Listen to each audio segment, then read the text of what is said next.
Darwin ri por último. Texto original em inglês de Frans de Waal, primatólogo e etólogo holandês, publicado na revista Nature. Tradução e adaptação de Matheus Coelho, da página Etologia e Sociobiologia, no Facebook. Narração de Alisson Augusto. Em 1739, o filósofo escocês David Hume escreveu que, quando uma hipótese qualquer é proposta para uma operação mental comum a homens e animais, devemos aplicá-la a ambos. Um século depois, Darwin mostrou que todas as formas de vida têm uma origem em comum.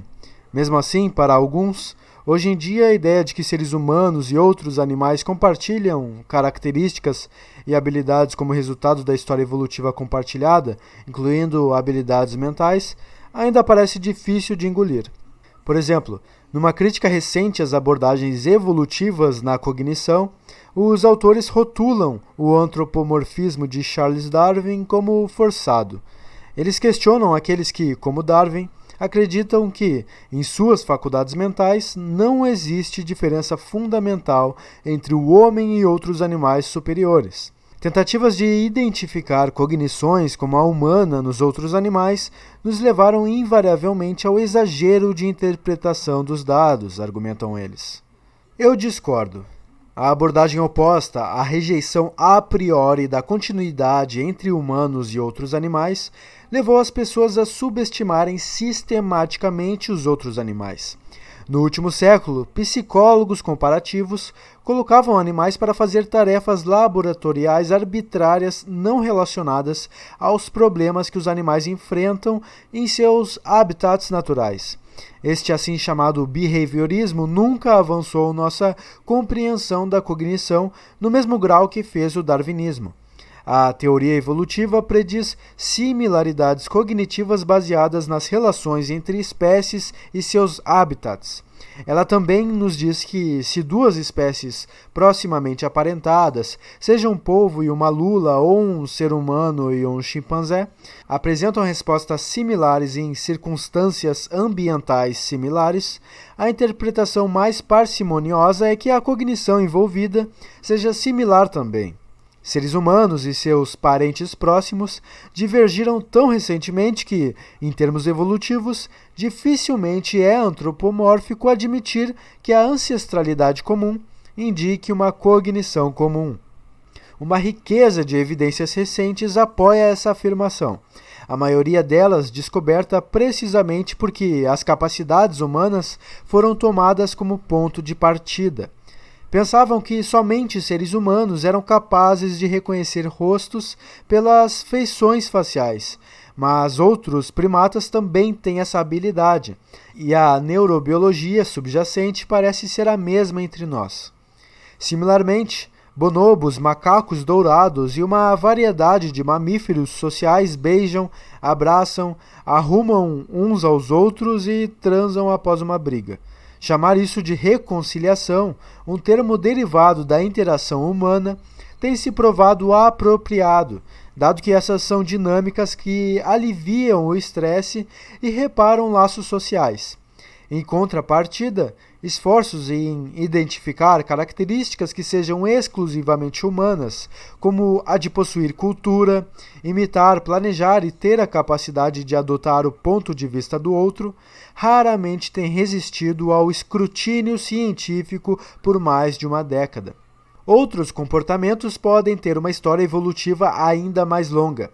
Mesmo espécies distantemente aparentadas, como elefantes, golfinhos, primatas e pássaros, compartilham uma história evolutiva que pode explicar similaridades cognitivas, como as instruções genéticas explicam as homologias profundas entre olhos e membros de moscas e roedores.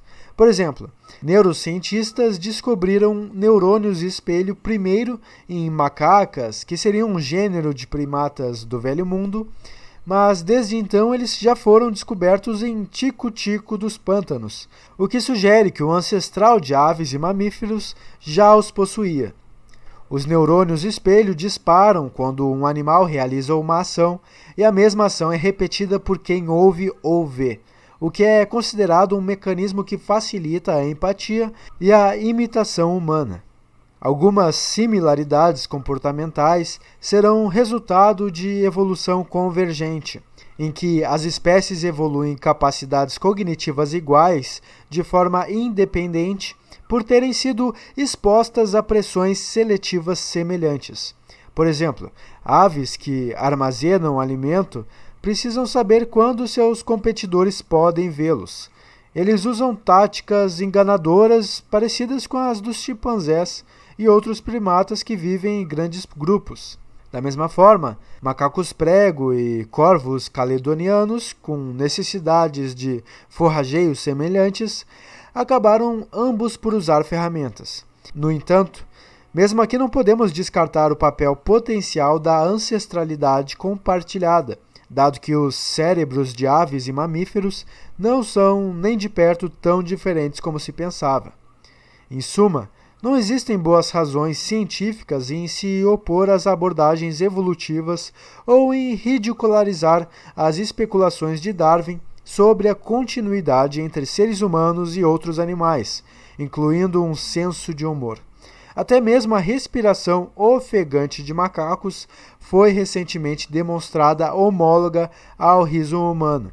Qualquer um que já pôde observar primatas, elefantes ou corvos, percebe que Darwin é quem ri por último. E aí, pessoal, tudo bem com vocês? Alisson falando.